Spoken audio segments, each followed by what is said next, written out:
A paz do Senhor, queridos irmãos, é para nós um grande alento e alegria, na verdade um privilégio, estarmos aqui diante de vocês a fim de comentarmos as lições bíblicas para adultos. Desta feita, vamos falar sobre a lição de número 9, que tem um tema muito atual. Eu quero que você preste muita atenção e desde já agradeço muito a todos vocês que têm nos dado o suporte, têm nos sido uma mão amiga, poderosa, para que a gente possa levar ainda mais distante e a mais pessoas o Evangelho do Senhor Jesus Cristo ensinado através das nossas lições bíblicas. A lição da Escola Bíblica Dominical, ela entra onde muitas vezes não há espaço para quase nada, mas sempre nós encontramos um professor e sempre encontraremos um aluno. A Escola Bíblica Dominical, que teve por precursor, aquele que teve a ideia, o Robert Hicks, lá no século XVIII ainda, na Inglaterra, e que veio se solidificando, crescendo, algumas pequenas mutações, ou seja, mudanças que sempre vieram para melhor. Então, hoje nós temos escolas bíblicas que não são aos domingos, ou seja, não são escolas bíblicas dominicais, devido a algum tipo de diferença no templo, na igreja, ou mesmo o tipo de comércio que aquela cidade tem, mas não pode deixar de existir jamais a escola bíblica. A escola bíblica está muito atrelada aos reformados, aos nossos queridos irmãos protestantes reformados. Aliás, nós também somos cristãos protestantes reformados, mas com um adendo: o pentecostal está também na nossa denominação, no nosso nome, e por isso nós estamos fortemente ligados a uma religião, a uma liturgia, a uma vida prática focada na palavra de Deus. Sola Escritura também é o nosso lema. E então, as Assembleias de Deus, normalmente, ela é uma denominação muito fulcrada, quer dizer, muito forte na palavra de Deus. E aí eu quero dizer uma coisa muito importante, é que nós jamais devemos deixar de dar num culto espaço à palavra de Deus. Não apenas no culto de doutrina, que é por excelência o culto da palavra e da oração, mas também nos cultos festivos. E isso aí, óbvio, eu não estou aqui para doutrinar ou para falar sobre liturgia, apenas quero pontuar essa necessidade de também nos cultos públicos, nos cultos festivos, darmos um espaço generoso à palavra de Deus. As pessoas que vão a estes cultos, elas não vão apenas para ver um grupo cantando algo maravilhoso, uma banda, uma orquestra, um conjunto. Elas não irão à igreja apenas para ver pessoas bem vestidas, e a igreja tem sido perita em dar boas vestimentas às servas e aos servos do Senhor. Então, o povo de Deus é um povo bonito. Mas, sobretudo, meus queridos irmãos, o tempo da palavra não pode ser diminuído, sonegado, dirimido. O tempo da palavra tem que ser, ao contrário, alastrado, alargado, para que, através da palavra, o Senhor ele possa falar aos corações. Uma outra coisa que trago aqui apenas para reflexão, é uma coisa que eu tenho notado muita falta, é que nos cultos públicos a mensagem seja voltada para o pecador, por assim dizer. Então, a maior parte dos temas nos cultos públicos, eu falo, estão voltados sempre para o público interno, mas pensem bem, a maior parte das igrejas, das médias e grandes igrejas, elas possuem um link para o YouTube ou para uma das outras redes sociais, e então o público que é alcançado não é apenas aquele que está presente, às vezes o público ali é até um público pequeno, mas o alcance das redes sociais pode ser muito grande.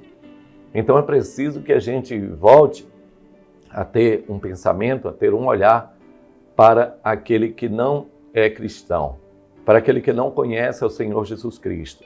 Tenham certeza, meus irmãos, ainda há azeite na botija, ainda há salvação na pessoa bendita do nosso Senhor Jesus.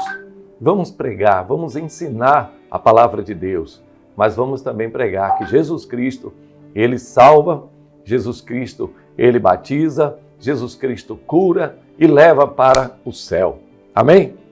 Glória a Deus. Vamos lá então, meu caro Tony, temos a presença aqui ilustre do nosso querido pastor Mauro. Para nós é uma honra, meu amigo, estar junto com você. Pode dando os seus sinais aí, que a gente fica feliz saber que a sua presença muito nos alegra. Mas vamos então, Tony, por favor, volta um pouquinho para a gente falar sobre o título da nossa lição. É isso aí mesmo. A conspiração de Ramã contra os judeus. Então, é isso que nós vamos falar hoje sobre essa conspiração. Primeiro, o significado da palavra. O que é conspirar? Conspirar é juntar-se a uma ou mais pessoas no intuito de trair, de sublevar, de se rebelar ou até mesmo destruir alguém ou alguns. Então isso é conspirar. Por exemplo, os judeus, eles conspiraram contra Jesus através de reuniões no Sinédrio. Então eles conspiraram para ver Jesus morto. Isso é uma conspiração. Nesse caso, o Ramã, nós vamos falar dele alguma coisa hoje, ele conspirou contra os judeus. Há conspirações que elas começam com uma pessoa, há conspirações que começam com duas pessoas e há conspirações que elas já nascem em um grupo de pessoas que estão muitas vezes descontentes, seja com o salário, seja com a forma daquela pessoa administrar, e isso gera um descontentamento que acaba por gerar uma conspiração. Então vamos falar sobre a conspiração de Ramã contra os judeus. A pergunta aqui que vai ser respondida é: quem era Ramã? Filho de Hamedata, ele era descendente de Agag. No capítulo 15 do primeiro livro de Samuel, nós vemos os fatos relativos a Agag, rei dos Amalequitas. Mas Amaleque, ou o povo amalequita, ele aparece muito antes, no livro de Números, quando o povo de Deus está saindo do Egito e então está se dirigindo à terra dos cananeus, dos jebuseus, dos heveus, dos ferezeus. Enquanto eles estão se dirigindo, a Bíblia diz que eles estão evitando a guerra da Filístia, para que o povo não desista vendo a guerra. Então eles vão por um outro caminho, pelo deserto de Sim. Porém, há um trecho em que é necessário passar por dentro de Amaleque, da terra amalequita. Mas o rei dos amalequitas, ele não permite. Ao contrário, ele faz com que aqueles que estão muito para trás, eles sejam mortos. Então, as mulheres que estão pregnant, quer dizer, que estão grávidas ou que estão com bebês novos, dá uma olhada nessa TV aqui, por favor. Parece que ela está com algum tipo de eclâmpsia, uma pressão alta, um negócio. Muito obrigado. Aí deixa ela aí mesmo. Então, vamos seguindo aqui. Amaleque, ele aproveitava as mulheres que estavam com bebês, os mais velhos, e eles então o matavam. Foi necessário que Deus desce a sabedoria a Moisés e ele então manda que alguns homens de guerras, ao invés de estarem à frente da batalha, à frente daquele cortejo, eles fossem para o fundo do cortejo para proteger aquelas pessoas mais vulneráveis. Então, Deus, ele dá a Moisés uma ordem, que durante todo o tempo da existência do seu povo, eles seriam inimigos dos amalequitas, tendo em vista o fato de que eles não permitiram que o povo passasse por dentro das suas terras. Isso se progrediu no tempo e sempre houve esse tipo de dissensão entre amalequitas e judeus. Lá em 1 Samuel capítulo 15, nós vemos então o fato de uma guerra entre Saul e Agag, rei dos amalequitas. Saul é vitorioso e ele então, munido da ordem do profeta Samuel de que deveria exterminar Amaleque. Porém, Saul, ele vê os bois, o gado de Amaleque é um bom gado. O gado do rei Agag é maravilhoso. Ele então poupa o gado e poupa Agag. Mas quando o profeta chega, o profeta então muito se ira, ele se irrita com o fato de que Saul desobedeceu a ordem. Foi naquele momento que Deus tirou o reino de Saul, tendo em vista que aquele fato era um fato chave para a paz de Israel. No entanto, Saul poupou a Agag e o profeta teve que, com as suas próprias mãos, matá-lo. Então, é daí que aumenta ainda mais a ira dos amalequitas em relação ao povo judeu. Quando nós estamos estudando esta lição, nós vemos que esse ódio passou de geração a geração. Então aqui nós vemos o Ramã, que veio também da descendência de Agag, era casado com Zeres, tinha 10 filhos e um ódio enorme e uma vontade de matar, de destruir todo o povo judeu. Mas vamos para o texto áureo. Antes eu quero agradecer a Deus pela vida de todos os ouvintes da Rádio Vox. Saibam que vocês são muito queridos, muito amados aqui pela CEADEB TV, pelo nosso presidente, pastor Valdomiro Pereira da Silva, pela mesa diretora, todo o povo de Muritiba, porque a rádio começa de lá, mas atraindo também gente de todas as gerações e de todos os lugares, já que a Rádio Vox está também na internet.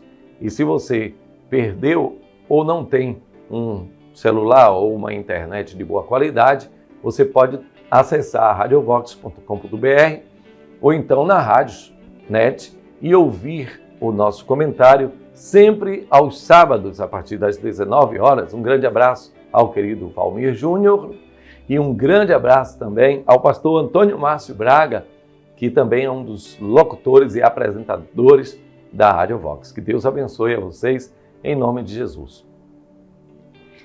Em Mateus capítulo 10, versículo 22, nós temos uma similitude daquilo que acontece com os judeus na vida também da igreja. Está escrito assim: e odiados de todos sereis por causa do meu nome, mas aquele que perseverar até o fim será salvo.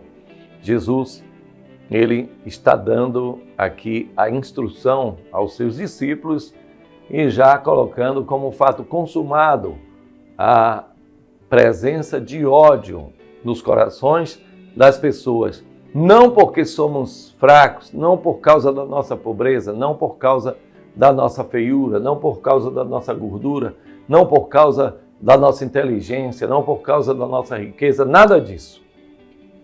O motivo do ódio já está explícito: sereis odiados por causa do meu nome. O apóstolo Pedro, ele diz que, irmãos, eu não quero que vocês sofram por serem maus ou roubadores. Mas se sofreis por causa do nome de Jesus, bom está. É uma alegria sofrer pelo nome de Jesus. É uma alegria até mesmo morrermos por causa deste nome e por causa da pregação do Evangelho. O apóstolo Paulo ele disse, porque não me envergonho do Evangelho, porque é poder de Deus para a salvação de todo aquele que crê. Primeiro do judeu e também do grego.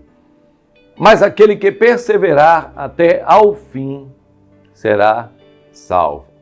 Então há uma promessa para aquele que chega até ao fim. Se você está nos escutando e vendo nesta hora, mas está em dúvida da sua salvação, talvez por causa de um erro cometido na sua jornada, talvez você tenha desistido de tudo aquilo que costumava fazer, aqueles momentos na casa de Deus, e tenha até muitas vezes ouvido a voz de profetas da internet, profetas do YouTube, que diz que não é necessário ir até a igreja para se salvar e não é necessário frequentar uma igreja para encontrar o céu. Saiba de uma coisa, aquilo que for desligado aqui pela igreja também será desligado no céu. E ao contrário, aquilo que for ligado aqui também será ligado ali. Mas Deus não habita em templos feitos por mãos de homens, é verdade, e está na Bíblia. Mas saiba que ele disse, onde estiver 2 ou 3 reunidos no meu nome, ali estarei. Pode ser uma casa? Pode. Pode ser um templo? Pode. Pode ser uma congregação? Pode. Pode ser um carro? Pode. Pode ser um avião? Pode. Mas vejam, irmãos, que o próprio Deus ele construiu o templo e disse, quando eu fechar os céus e não enviar chuva, quando eu enviar a peste sobre o povo e a doença, então buscareis a mim neste templo. E se o meu povo que se chama pelo meu nome se humilhar e buscar a minha face e se converter dos seus maus caminhos, então eu ouvirei do céu, perdoarei os seus pecados e sararei a sua terra. E agora estarão os meus olhos voltados para este lugar e os meus ouvidos atentos à oração que se fizer neste lugar. Aqui você vê a importância não apenas do templo, mas, sobretudo, a importância da igreja. E onde é que a igreja se reúne? Qual o melhor lugar para se reunir? É no meio da rua? Não. É nas calçadas? Não. Onde é o lugar? Então, o templo. Graças a Deus, nós temos um país em que a liberdade de expressão, a liberdade de consciência, a liberdade de crença ainda é respeitada. Graças a Deus pelo Evangelho do nosso Senhor Jesus Cristo. Porque se fosse ao contrário, se o iluminismo tivesse chegado antes, então talvez não tivéssemos mais esta possibilidade. Mas o cristianismo é, por natureza, uma religião que dá liberdade de expressão. O próprio Deus, ele diz, eis que ponho diante de ti a vida e a morte, a bênção e a maldição. Escolhe, pois, a vida para que vivas. Então é uma questão de liberdade, é uma questão de escolha. A verdade prática diz, quando nos tornamos agradáveis ao mundo, é sinal de que nossa fidelidade a Deus está em crise. Se você quer ser amigo do mundo, torna-se automaticamente inimigo de Deus. Porque o mundo odeia aquilo que não é seu e nós não somos do mundo. Jesus disse, Pai, eu rogo por eles. Eles estão no mundo, mas não são do mundo. Glória a Deus. Nós temos dupla cidadania, irmãos. Nós somos brasileiros, eslovacos, russos, chechênios. Nós somos ucranianos. Nós somos chineses, americanos. Nós somos canadenses. Nós somos mexicanos. Enfim, eu não sei qual a sua nacionalidade ou onde você está me assistindo agora. Mas aquele que é cristão, aquele que é nascido de novo, que tem a certeza da sua salvação, ele espera uma cidade que não está aqui na terra, uma cidade que está nos céus. Glória a Jesus. O texto bíblico está em Esther, capítulo 3, versículos de 7 ao 11, e também o capítulo 4, versículos de 1 até o 4. Vamos começar em Esther, capítulo 3, versículo 7, que diz: No primeiro mês, que é o mês de Nisan, no ano do 10º do rei Assuero, se lançou isto é, a sorte perante Ramã, de dia em dia, de mês em mês, até ao 10º mês, que é o mês de Adar. E Ramã disse ao rei Assuero: Existe, espalhado e dividido entre os povos, em todas as províncias do teu reino, um povo cujas leis são diferentes das leis de todos os povos e que não cumpre as leis do rei, pelo que não convém ao rei deixá-lo ficar. Se bem parecer ao rei, escreva-se que os matem, e eu porei na mão do que fizerem a obra 10.000 talentos de prata, para que entrem nos tesouros do rei. Então tirou o rei o anel da sua mão e o deu a Ramã, filho de Hamedata, Agagita, adversário dos judeus. E disse o rei a Ramã: Essa prata te é dada, como também este povo, para fazeres dele o que bem parecer aos teus olhos.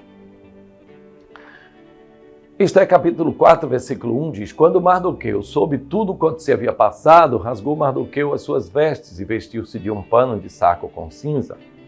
E saiu pelo meio da cidade e clamou com grande e amargo clamor. E chegou até diante da porta do rei, porque ninguém vestido de pano de saco podia entrar pelas portas do rei. E em todas as províncias aonde a palavra do rei e a sua lei chegava, havia entre os judeus grande luto, com jejum e choro e lamentação. E muitos estavam deitados em pano de saco e em cinza.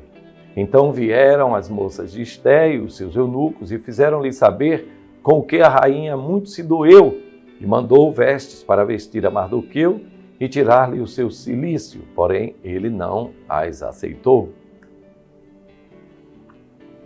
Este então é o nosso texto, um texto solene, um texto triste, mas um texto necessário. É tão interessante, irmãos, que nós vemos Deus, repetindo a lição passada, vemos Deus, o poder de Deus, nós vemos o projeto de Deus, nós vemos o propósito de Deus, mas não vemos o nome Deus. Não, Yahvé não está neste livro, mas ele está em tudo que falamos neste livro poético histórico. Sim, o livro também tem poesia. A sua forma, comparação, é um livro de poesia. Não é verdade? Então, ok. O objetivo da lição, na verdade, é um objetivo tríplice. Primeiro objetivo é explicar o plano odioso de Ramã. Segundo objetivo, destacar a tristeza de Mardoqueu, dos judeus e de Esther. Terceiro objetivo, apontar o perigo e a crueldade do antissemitismo moderno. Então, são 3 os objetivos. Cada objetivo, como você vê, está atrelado, está ligado a cada um dos tópicos. É importante porque, ao final do tópico, o professor deve se certificar de que andou naquele trecho, naquele limite do tópico. Isso é importante, professor, para que haja na mente do aluno uma correlação entre aquilo que você está falando e no tempo que você está falando com aquilo que ele está estudando na lição. Você sabe, o seu aluno ele tem uma lição também. Então ele precisa saber que naquele momento você está falando daquele tópico, há um limite. Você nem pode adentrar o outro tópico e nem pode estar fora da lição. Tem muito professor que, principalmente na lição introdutória, viu, Mauro? O professor já começa falando sobre o corpo do texto de outras lições, né? Não pode. Se estamos falando de uma lição preambular, introdutória, nós temos que nos deter ali naquela introdução. Ah, pastor, mas é uma introdução. A introdução não tem nada, não. Minha gente, a introdução talvez seja a parte mais importante de todas as lições. Sabe por quê? Porque se o aluno, ou mesmo o professor, não sabe daquilo que vai ser tratado, então tudo pode ser tratado. Mas não é assim que funciona no caso da escola dominical. Nós temos na escola dominical uma lição amadurecida. Para quem já é velho como eu, sabe que nos primórdios da escola bíblica, nós tínhamos lições que iam e vinham, havia uma variação, até alguns erros teológicos, muitos erros de grafia, é verdade? Mas hoje não. Hoje nós temos uma lição que para você achar um pequeno erro nela é uma coisa mais difícil que tem. E tem muita gente que é cri-cri, né? Fica procurando ali um errinho e tal, pá. Mas sabe que a coisa está difícil. Por quê? Porque além do comentarista ser exímio, ele ter muitos livros já escritos e, além disso, a lição bíblica, ela passa por um conselho doutrinário, exegético e depois passa também pela análise da didática, para análise como se fosse um ombudsman. Ombudsman é um corregedor, alguém que fica só para vendo os erros aqui. Deixa eu ver se está tudo dentro. Obviamente ele não analisa mais o conteúdo, isso já foi passado pela exegese, mas ele analisa agora as proposições, as conjunções, as combinações, a arrumação da lição, tudo isso. Então, você tem em suas mãos, meu querido irmão, minha querida irmã, um livro chamado Lição Bíblica, que a lição bíblica é, na verdade, uma apostila, é um livro bem dividido, uma revista, em que você pode muito bem dizer: tenho nas minhas mãos um livro auxiliar. Quero também enfatizar que a lição bíblica não substitui a Bíblia Sagrada. Não. Pastor, não deu para ler a Bíblia porque a lição eu estava lendo, estava estudando a lição. A lição sempre vai remeter à Bíblia Sagrada. E com ela não pode chocar, não pode haver contradição entre uma e outra. Tem que haver harmonia entre a lição bíblica e a Bíblia Sagrada. E, na verdade, a lição bíblica é um excerto da Bíblia Sagrada. É uma composição de temas e de assuntos egressos ou saídos da Bíblia Sagrada. Nunca esqueça isso. A lição não pode inventar um assunto, por mais moderno que seja, né? E não correlacionar com o que diz a Bíblia. Não. A Bíblia Sagrada é a nossa regra de fé e também de prática. Ninguém pode abandonar a Bíblia Sagrada por livro, por revista, por nada, por mais importante, belo e moderno que seja. Ok, então vamos ao tópico 1. Ô, Tony, eu peço que você fique aí pastoreando o tempo, viu? Faltam 5, então muito obrigado. 5, faltam 25. Então é tempo bastante. E é bom o professor também, viu, Tony, sempre estar ligado no tempo. Não, o Espírito Santo tem liberdade. A liberdade do Espírito, gente, não é para ultrapassar os tempos. Não. A liberdade do Espírito tem nada a ver com isso. Liberdade do Espírito não tem a ver com desordem, não tem a ver com bagunça. Pastor, então não pode passar 5 minutos, 10? Claro, sim. Às vezes é possível. É necessário. Às vezes há uma efusão do Espírito, sim. Mas eu pergunto, acontece isso toda hora, todo culto? Claro que não. Não, absolutamente. De vez em quando, o Espírito Santo resolve tomar conta da reunião. Aí, o Senhor é o Espírito. É Ele que manda. Mas isso não acontece toda hora não, gente. Por natureza, sempre devemos cumprir os horários e deixar as exceções para os momentos excessivos, ou seja, para os momentos festivos, um momento de comemoração, um momento de alegria, ou alguma coisa, estar recebendo visitantes. Irmão, vamos dar mais uma oportunidade a este grupo. Mesmo assim, se nós fizermos tudo direitinho, suprimirmos algumas oportunidades, dá tempo para tudo. Nós fizemos uma festa lá, agora em Capelinha, e nós seguimos muitos os ensinamentos do nosso pastor presidente, que mesmo em tempos de convenção, mesmo em tempos de congresso, ele sempre procura terminar dentro daquele horário pré-determinado. Então, o professor de escola bíblica dominical, ele também deve primar pela disciplina, porque se ele não consegue dar uma aula dentro daquele limite de 50 minutos ou 60 minutos, ele também não pode exigir do pastor, ele não pode exigir do aluno que está aprendendo com ele, que também se limite à sua fala. Então, se você dá oportunidade a um aluno para falar e você acostuma passar do tempo, o aluno também vai passar do tempo. Não, professor, estou sentindo aqui de Deus de passar mais uns 30 minutos. E aí o couro come, hein? Então, Ramã, ele pensou um plano para destruir os judeus. Daqui a pouco nós vamos falar, então, sobre esses planos, este chamado de antissemitismo. E quando se fala antissemitismo, é derivado da palavra, primeiro, anti, o prefixo anti, e também sem, ou semitismo. A fobia aos descendentes de Sem.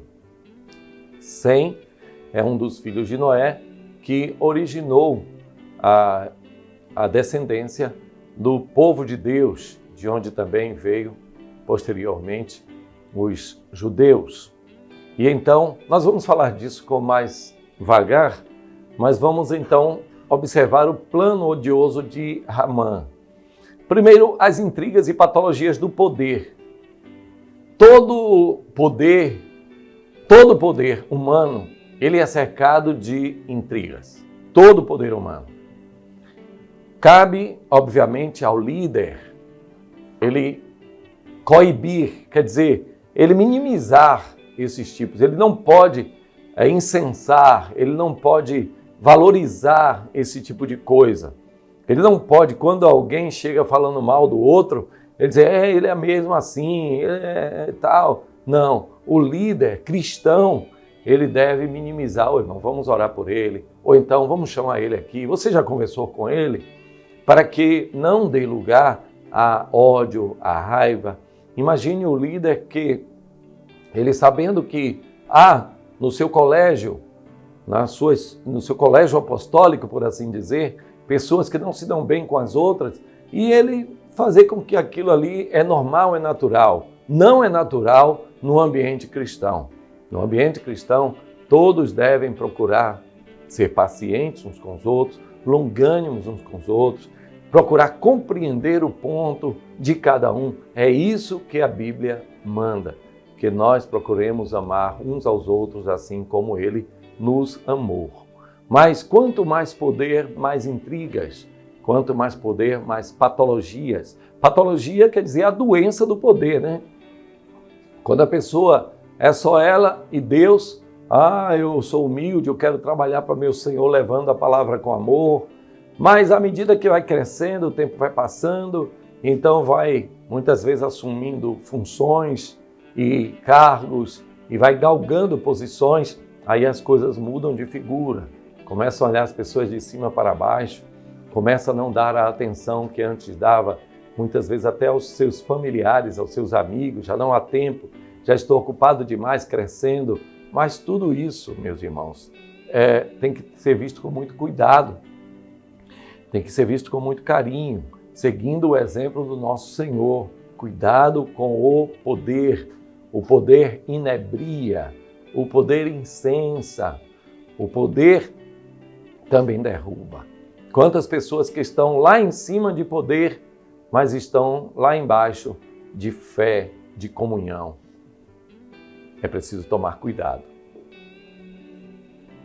A extensão do plano. O plano era praticamente alcançar os judeus em toda a extensão do reino. Desde a Índia, ou Indo, que é a Índia, lá as partes asiáticas do reino da Pérsia, até o outro extremo, passando por toda a Judéia, passando até a Grécia. Tudo onde houvesse um judeu, ele deveria ser alcançado. Ele deveria ser ou morto, ou perseguido, ou esquecido, ou degradado, até o ponto de que houvesse uma varredura, uma limpeza étnica, para que não houvesse mais o povo judeu. E por que isso? Qual o motivo que Ramã ele traz para o rei? Ele diz assim ao rei: há, rei, habitando no vosso reino, pessoas que não obedecem às nossas leis. O Senhor escreve aqui com a caneta, para eles é letra morta. O Senhor dá uma ordem aqui, eles cumprem se estiver de acordo com as leis dele. Se não estiver, então eles não cumprem. Gente, há aqui um conflito legal entre autoridade e autoridade, entre lei e lei, entre lei maior e lei infra, ou a lei menor. E o Senhor Jesus, ele deu algumas leis para o seu povo, não apenas para os judeus, mas também para os judeus, que entram às vezes em conflito com a lei humana. Por exemplo, pregar o evangelho a toda criatura, mas os homens, os iluminados, querem cercear, querem calar as nossas redes sociais, querem calar os cultos, querem minimizar ou limitar o alcance dos cultos. Isso é verdade.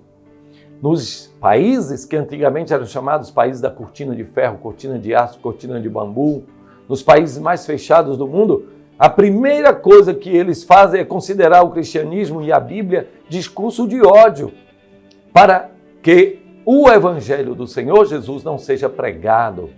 Assim, como ouvirão se não há quem pregue? Então, a extensão era justificada porque os judeus não obedeciam.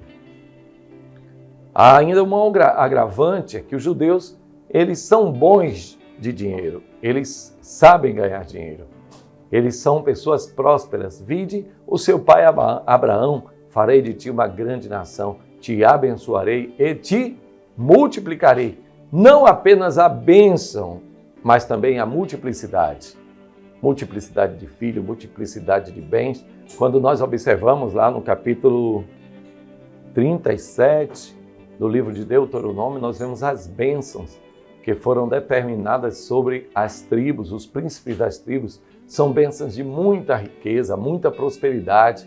Então isso pode gerar o ciúme, isso pode gerar muitas vezes um etnocentrismo, que é uma maneira de perceber as pessoas pela sua etnia, que é deletério, que é ruim. Hoje, Tony, estou falando um bocado de palavra difícil, que até eu estou ficando meio...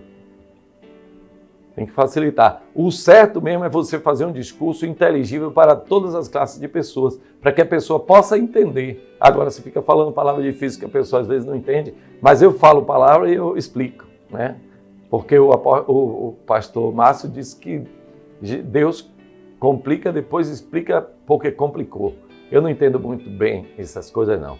Mas vamos lá. A astúcia e o oportunismo. Quer dizer, o Ramã, ele aproveitou-se da sua proximidade com o rei.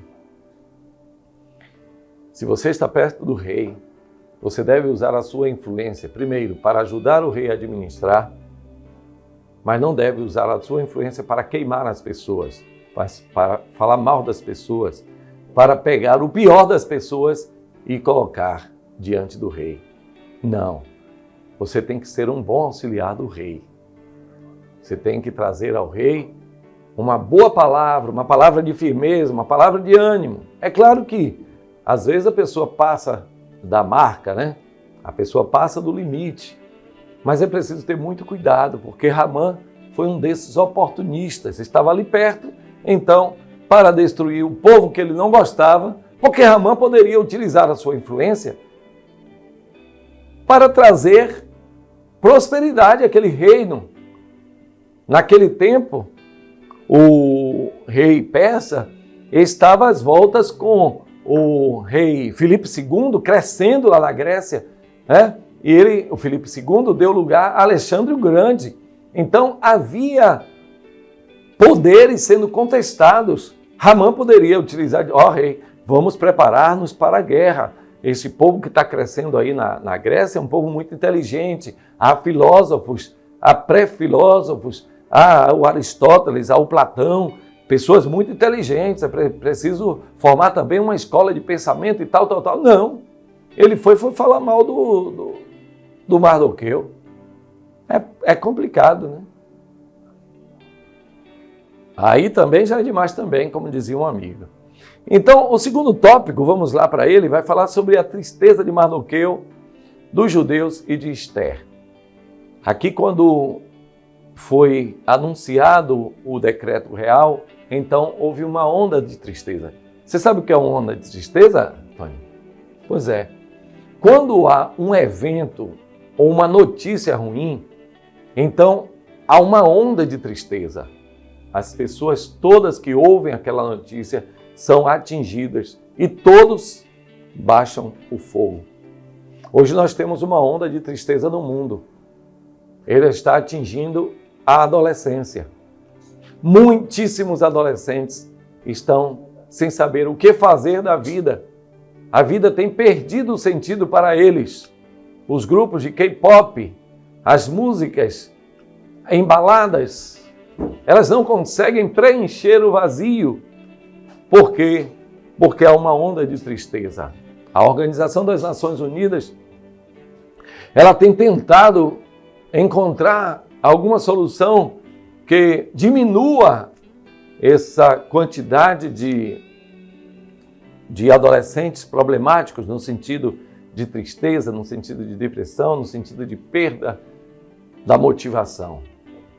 O que eles não querem e jamais vão entender é que essa perda de motivação, ela passa por uma coisa chamada falta de fé. É a fé que nos traz a esperança, e é a esperança que nos faz olhar para o futuro. É a esperança que nos faz ter filhos, é a esperança que nos faz trabalhar mais e melhor, é a esperança que nos faz nos vestir bem. É por isso que tanta gente está se vestindo mal, penteando mal o cabelo, as pessoas estão se tornando feias. O enfeiamento ou a falta do ideal de beleza, isso não é cristão. Por quê? Quando você perde o propósito da vida, você olha apenas para si, para dentro do seu eu. E então as pessoas perdem a motivação até para o embelezamento e querem que as outras estejam apoiando, estejam aplaudindo isso. Na abertura das Olimpíadas de Paris, nós vimos isso. O culto ao enfeiamento, o culto ao empobrecimento cultural, o culto ao discurso de ódio, porque ali foi um discurso de ódio contra os cristãos. E lembrem-se que o cristianismo é uma religião majoritária, é uma religião, contudo, de paz. É uma religião que não prega o revide, ao contrário, nós entregamos tudo a Deus que julga retamente, porque dele é a vingança. Então houve uma onda de tristeza gerada pelo pavor da violência, porque o rei disse a Ramã: olha, está na sua mão o futuro desse povo. Faça com ele o que você quiser. Olha para isso. E às vezes Deus entrega a gente ao nosso inimigo. É verdade. Deus entrega. Se lembre de Pedro. Pedro, Satanás reclamou você para triturar igual a trigo. Eu roguei a Deus, ao Pai, para que a sua fé não desfaleça. Graças a Deus que nós temos um intercessor. Amém? Escreve aí nos comentários. Você tem um paracleto, quer dizer, um advogado. Você tem um intercessor. Alguém que disse ao Pai: Pai, Pedro está com problemas, mas não lance a sua alma aos abutres. Não deixe que a sua fé desfaleça. Salve ele. E Pedro foi salvo e se tornou um ótimo obreiro do Senhor. A bebida, a confusão e a tristeza. Alegria para uns e tristeza e confusão para outros. É sempre assim, sempre assim. Quando alguns estão cheios de mosto, outros estão em pano de saco, silício e cinza. A confusão e a tristeza se apoderaram daquele povo. Por que estão fazendo isso? Qual o propósito disso? Era o que estava no coração daquelas pessoas. É difícil entender o plano de Deus. É difícil compreender os propósitos de Deus. Mas vejam que Ramã estava lançando os seus dados, as suas sortes, por muito tempo, até o 12º dia. Eita, meu Deus, lançando qual dia melhor para destruir. E aí, meu caro Adonias, Ramã, ele se sentia dono da situação. Ele estava com todo o poder na mão. Eu faço, eu desfaço, eu abro, eu fecho, eu mando, eu desmando, eu mato, eu firo, eu prendo, eu degredo. Você pode até pensar assim. Mas Deus, Ele não perde o controle da situação. Glória a Deus. O controle dessa enfermidade está nas mãos de Deus. O controle dessa fraqueza está nas mãos de Deus. O controle dessa aparente pobreza está nas mãos de Deus. E na hora certa Ele vai agir com a sua mão poderosa, com a sua mão direita fiel. Amém? Glória a Deus. Crise e clamor. Houve então uma crise, mas também um clamor. No meio da crise você pode clamar, você pode pedir ao Senhor. Senhor, ouve-nos depressa. Senhor, atenta para a nossa oração. Foi isso que fez Mardoqueu e mandou que também os outros fizessem. Ele saiu gritando. Eu não sei se você já viu o grito de um judeu, mas eu vi. É algo terrível, algo que entrelaça o coração. E naquele dia houve grande clamor em toda a extensão do reino. Mas Deus, que não ignora a oração dos seus servos, ouviu esse clamor e atendeu dos altos céus. E virou o jogo. Glória a Deus. Aqui, eu já estou terminando, meu tempo já se aproxima do final, mas eu quero que você preste atenção às faces do antissemitismo, porque o desejo de exterminar os judeus está em voga, principalmente entre os progressistas. É preciso tomar muito cuidado com o renascimento francês, o renascimento no final da Idade Média, e entrando na Idade do Renascimento, enfim. Então, houve também um recrudescimento, um crescimento do desejo de exterminar os judeus. E quando em 1947, com a criação do Estado judeu e o retorno dos judeus à sua terra natal, então isso aí se tornou o ápice, porque há muitas pessoas que não toleram a existência dos judeus. Eles não estão falando de terra, porque os árabes têm terra a mais não poder. Não estamos falando de extensão territorial. Nós estamos falando de ódio a um povo, de ódio aos filhos de Sem. Então, esse antissemitismo, nós temos o antissemitismo religioso, o antissemitismo nacionalista e o antissemitismo racial. O antissemitismo religioso fala sobre o ódio à religião judaica, porque fala de Deus. E aquele que é politeísta, obviamente, ele não pensa, ele não assume quando alguém é monoteísta, porque diz ser esse alguém intolerante. O antissemitismo nacionalista é a própria nação israelita, né? Um povo, uma nação. Eles não aderem, eles querem ir da terra ao mar, ou seja, eles querem raspar os judeus da sua terra para sempre, para que não se lembre mais disso. Aliás, nós já falamos em uma das lições aqui, o general Pompeu, ele também, para provocar os judeus, ele criou a Palestina, né? Exatamente uma provocação, porque Palestina vem da origem de uma estrutura de palavras chamada Filistina ou Palestina. Veja que o PH aí, ele desaparece e fica o P. Ao invés de Filistina, fica Palestina. Então vem daí a provocação. O tempo de Pompeu, o general romano que rivalizou com Júlio César, não existia mais os filisteus, mas apenas por provocação, porque ele conhecia o texto bíblico. Nesse tempo, a Biblioteca de Alexandria existia e era muito popular e muitos podiam entender a história do povo judeu. No entanto, principalmente os macabeus, né? Através dos macabeus. No entanto, eu estava falando sobre a Palestina porque foi criada já no ano 1 antes de Cristo, ou ali na época do Senhor Jesus Cristo.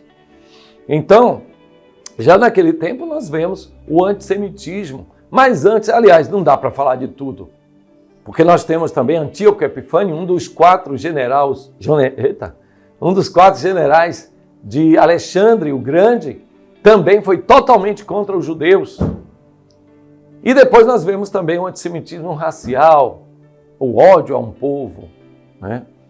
Então, nós vemos que no século XIV, os judeus foram considerados culpados da peste negra, uma das piores pestes de toda a história humana que se abateu na Europa.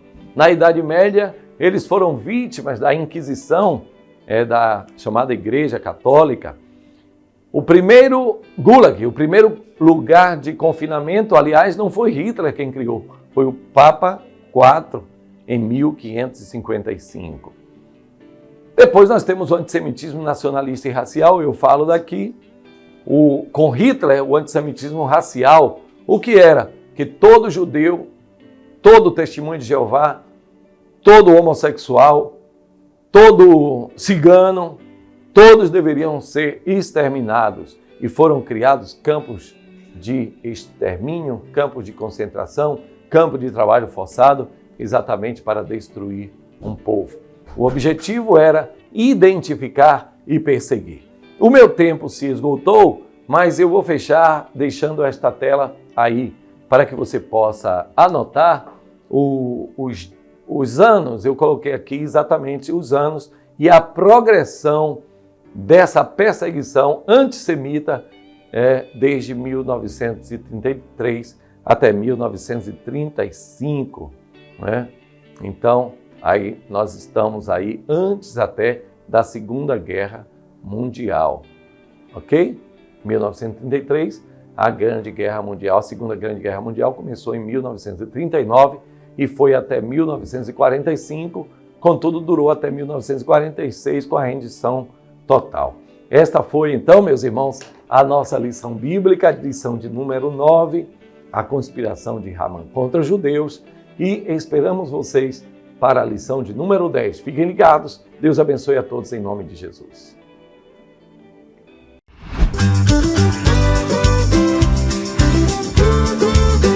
CEADEB TV, uma herança de fé pra você.